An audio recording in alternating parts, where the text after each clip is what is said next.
بسم اللہ الرحمن الرحیم والسلام علی من اتبع الہدی۔ ہدایت کی اتباع کرنے والوں کو راحت دو جہاں قرآن چینل کی طرف سے سلام عرض ہے۔ تمام تعریفیں اس پروردگار کے لیے ہیں جو دن کو رات اور رات کو دن میں تبدیل فرماتا رہتا ہے۔ لاکھوں درود و سلام ہوں محمد و آل محمد پر۔ صاحبان ایمان، سامعین کرام، ہمارے آج کے سبق کا موضوع ہے سورہ بقرہ کی آیت نمبر 253۔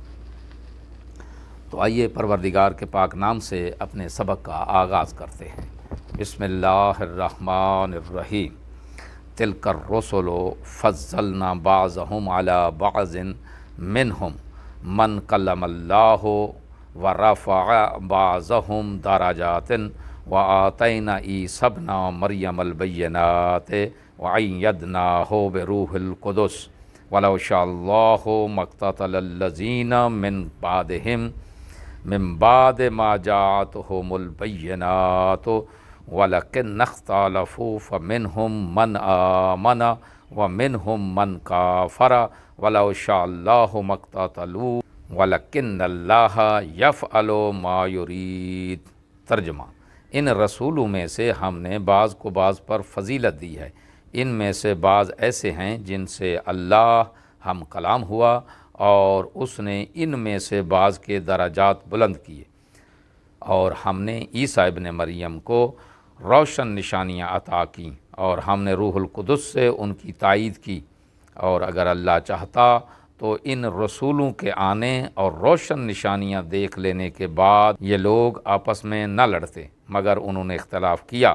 بس ان میں سے بعض تو ایمان لے آئے اور بعض نے کفر اختیار کیا، اور اگر اللہ چاہتا تو یہ لوگ باہم نہ لڑتے، مگر اللہ جو چاہتا ہے وہ کرتا ہے۔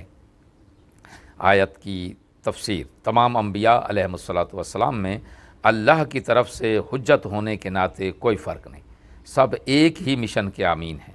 جیسا سورہ بقرہ میں ارشاد ہوا، لا نفرق بین احد من رسلہ، ہم رسولوں میں تفریق کے قائل نہیں ہیں، لیکن ان کے درجات ہر لحاظ سے یکساں بھی نہیں ہیں۔ ان میں سے بعض اولو العزم ہیں اور صاحب شریعت ہیں، بعض سے اللہ ہم کلام ہوا جو ایک خاص فضیلت ہے، اور بعض کو روح القدس کی خصوصی تائید حاصل ہے، اس سے اسے نوازا گیا جو ایک منفرد درجہ ہے۔ یہاں یہ سوال پیدا ہوتا ہے کہ انبیاء کے آنے کا مقصد تو یہ تھا کہ اختلافات ختم ہو جائیں، نیز لوگوں میں خون ریزیاں اور لڑائیاں بند ہو جائیں، حالانکہ یہ ایسا نہیں ہوا، بلکہ انبیاء کے آنے اور آیات بینات کے دکھانے کے باوجود جنگ و جدال، قتل و قتال اور اختلافات کا سلسلہ ہنوز جاری ہے۔ اللہ تبارک و تعالیٰ اس آیت میں اس سوال کا جواب دیتا ہے۔ اللہ فرما رہا ہے کہ اگر اللہ چاہتا تو یہ لوگ باہم نہ لڑتے۔ یہ اللہ کا جواب ہے۔ اللہ کی طاقت کے سامنے کسی کی کیا مجال ہے؟ ان لڑائیوں اور اختلافات کا مطلب یہ نہیں ہے کہ اللہ کے پاس معاذ اللہ ان اختلافات اور لڑائیوں کو روکنے کی طاقت نہیں ہے، بلکہ اللہ کی مشیت یہ ہے کہ انسان کو اپنے ارادوں میں آزاد چھوڑ دیا جائے، کسی خاص روش پر چلنے کے لیے اسے مجبور نہ کیا جائے۔ تمام معاملات اسباب و علل کے تابع ہوں تاکہ لوگوں سے امتحان لیا جا سکے۔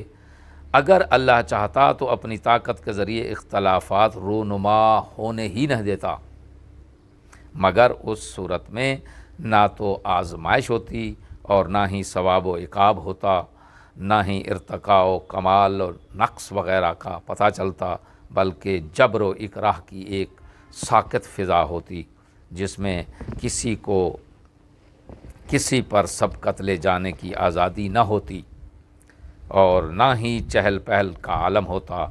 ایک ہی رنگ کی دنیا ہوتی جس کے وجود کی کوئی معقول وجہ ڈھونڈنے سے بھی نہ ملتی۔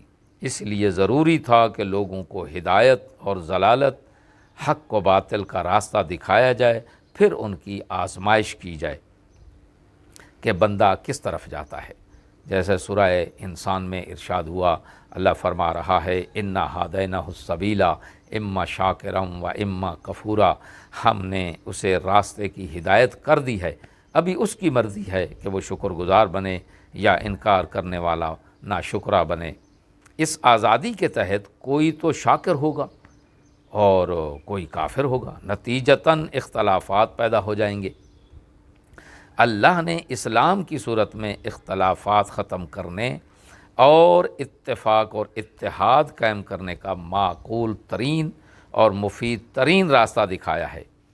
اب اگر لوگ اسے قبول نہ کریں تو اس میں اللہ یا اللہ کے نظام دین کا کوئی قصور نہیں ہے، بلکہ ان مخالفت کرنے والوں کا قصور ہے۔ اس آیت میں بیان ہونے والے اہم نکات: پہلا نکتہ یہ ہے کہ انسانوں کی مختلف خصوصیات اور متنوع کردار کی بنا پر ایک دوسرے پر برتری ایک فطری قانون ہے جس سے انبیاء بھی مستثنیٰ نہیں ہیں۔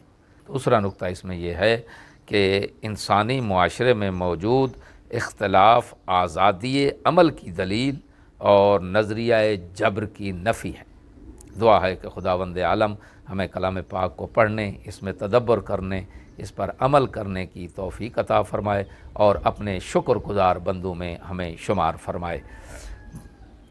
سامعین سے گزارش ہے کہ وہ احکامات خداوندی کو اپنے اہل و عیال اور اپنے حلقہ احباب تک پھیلائیں۔ وآخر دعوانا ان الحمد للہ رب العالمین۔